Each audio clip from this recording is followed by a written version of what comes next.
Hey YouTube, this is PrimetimePokemon. In this video, I'll be showing you how to protect your Pokemon cards.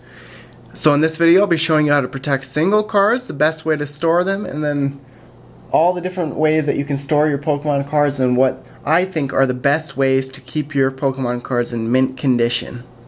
So the first thing I'm going to show you is how to store one single Pokemon card. The best thing I think for storing a single Pokemon card, keeping it in good condition, and preventing it from curving, especially if it's a holographic or ultra rare card, is to first start off with penny sleeves. And they're basically Ultra Pro is the brand I would recommend on all card supplies. I found it's the best possible protection out there for Pokemon cards. Ultra Pro card sleeves. It's basically $1 per 100 sleeves if you go to your local card shop. I guess before I get too far along, places to buy these things, local card shops are your best bet. Online at places like Dave and Adam's Card World, I know, has a lot of card supplies.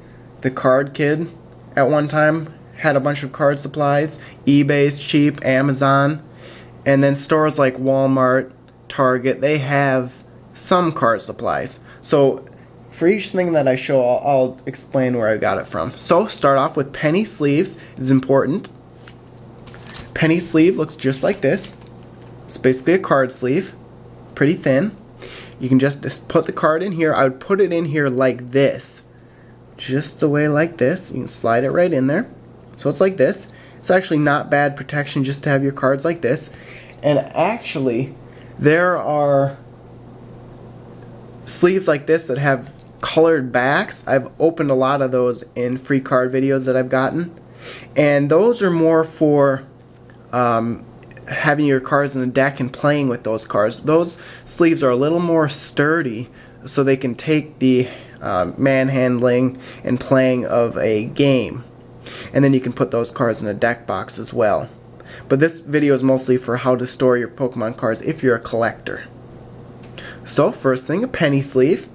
And there's a couple different varieties of holders out there. There's actually quite a few, but the two that I would recommend because they're the cheapest, the one that I definitely recommend first is a top loader like this. Ultra Pro brand again. I actually bought some because I'm going to store a lot of my cards. A lot of the cards I've been buying through the mail. 3x4 premium top loader. $2.50 they cost at the card shop I went to. You get 25 in a box. And they look like this, and I just slide it in here. Go the same way like this, just like so. You tap it down, and that's pretty much the best possible way to protect your Pokemon cards, is like this.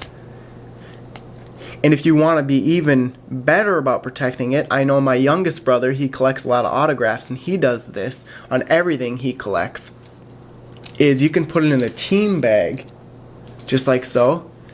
$3 is what this cost me for 100 team bags. Resealable strip on there. But what this does is if you want to keep all the dust out, so if you're really trying to protect this card, you can put this card in here like so. Be careful with that strip there. And go like this.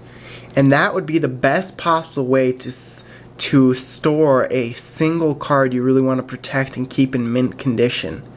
There's other options to store a single card. There are a plethora of holders out there. There's screw down holders, there's glass holders out there. I would suggest the plastic over the glass because the glass has the possibility of breaking.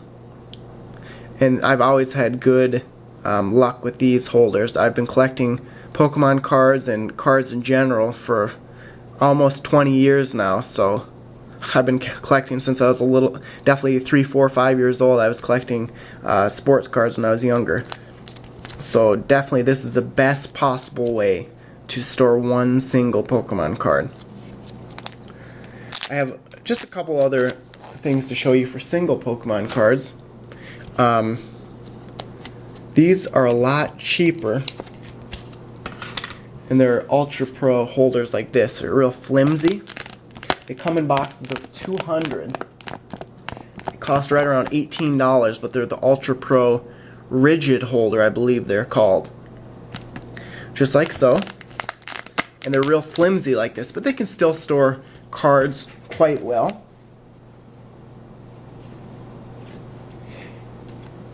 And these are brand new. You can hear it by how the plastic's sticking together.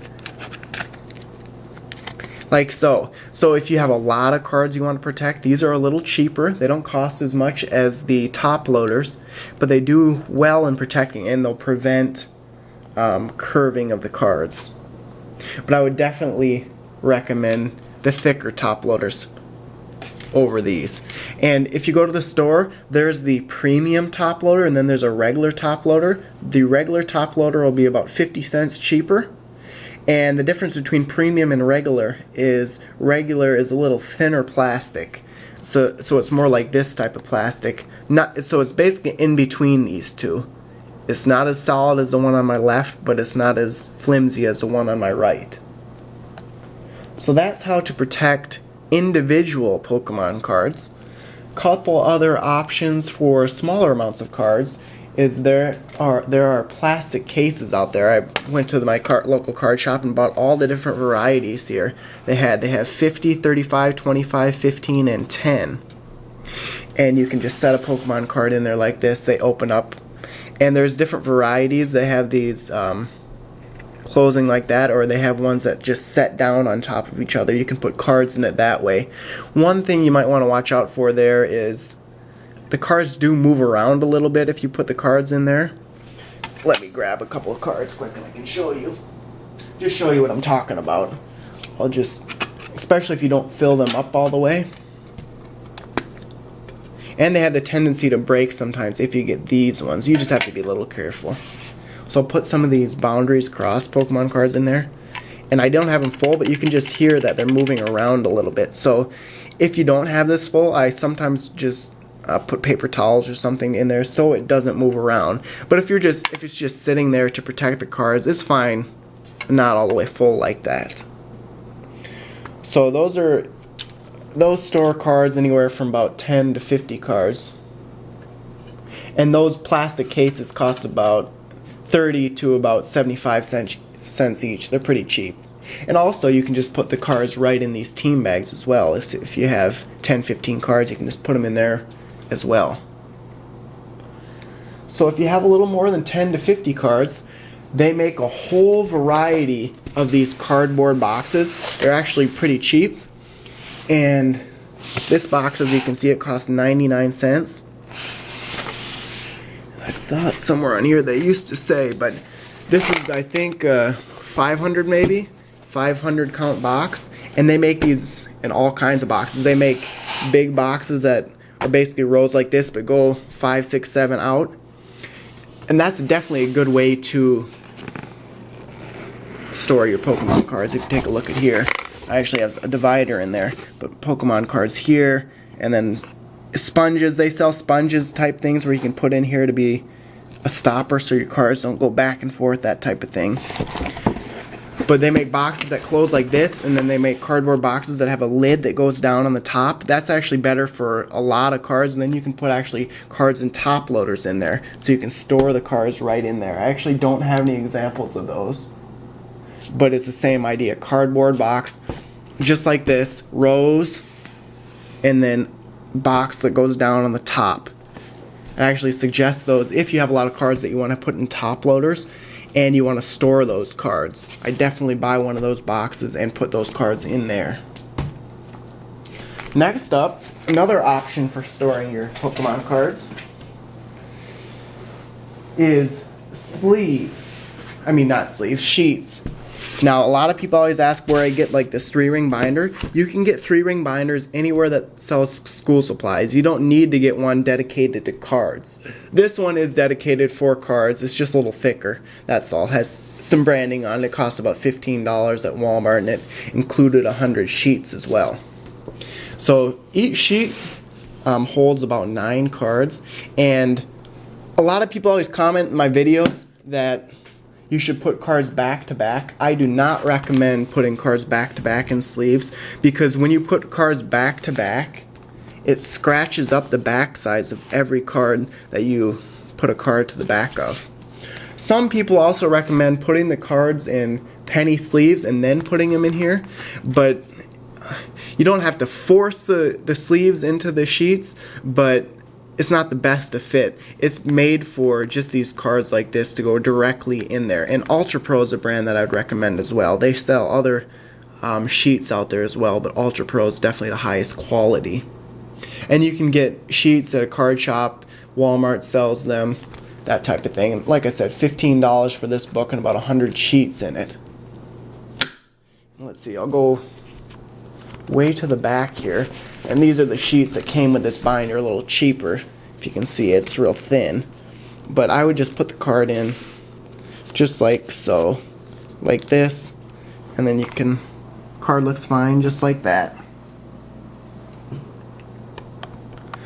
So let's say 100 sheets come with the book, that's 900 cards right there. You can fit 900 cards, but once again, and I actually store a lot of my rare cards in here just because I have a lot of cards in my collection, and it's much cheaper to store your cards in sheets. It actually prevents some of the curving, not that much though, of holographic cards. So if you really have a rare card you want to keep in good condition, definitely put them in the top loaders. And you want to store your binders on a flat surface up and down like this. It's actually better for the cards because if you set it flat on a flat surface, all the weight goes down onto these bottom cards down here. I haven't had any trouble. I set my books like this for years and haven't had any trouble, but it is recommended you set them up and down. So that's another option for storing your Pokemon cards.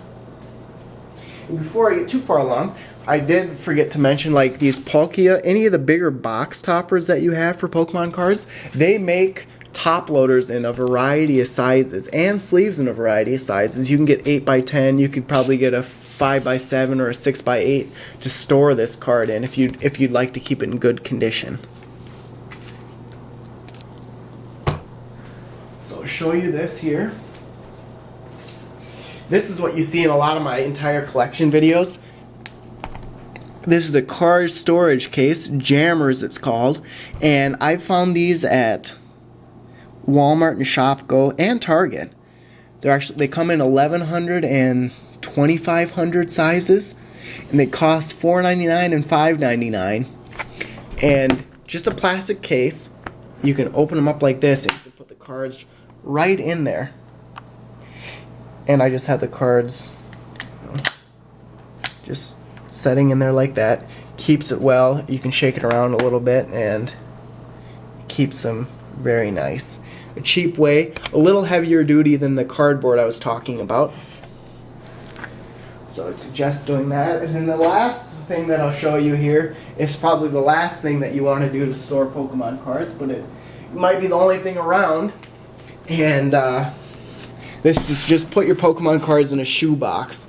And it's probably not the best thing to do, but this Jordan shoebox here, I just stack my Pokemon cards in stacks in here. As long as you don't just throw them in here, the cards will actually be pretty safe in here as long as you don't throw the box around. But that's if you have a ton of cards. I just haven't had the time to organize these cards or the money to buy those plastic card cases. What I really should do is, like I said, buy the cardboard boxes that have, I think it can fit 10,000 cards in one, and it costs probably $5 for the box. So that's it. I've showed you the best way to protect a single Pokemon card and then a bunch of other ways to store your Pokemon cards. I hope you guys found this video very helpful. If you have any questions, feel free to comment. I'll definitely respond to your comment. Just check around to see where your local card shops are. Card shops are hard to find nowadays with the invention of the internet. So many things are online now, but hopefully there's a card shop near you. If not, check your local Walmart or Target. They probably have some storage for cards. But, like I said, if you have any more questions or anything, just feel free to message me as well. I can definitely answer some of your questions. So I hope this video was very informative. This next few days, I'll be posting a video on how to send Pokemon cards through the mail. It uses a few of the things I showed in this video, and that should be very helpful as well. So thanks a lot for watching. Check out all the links in the video description below, and stay tuned for more videos. Thank you.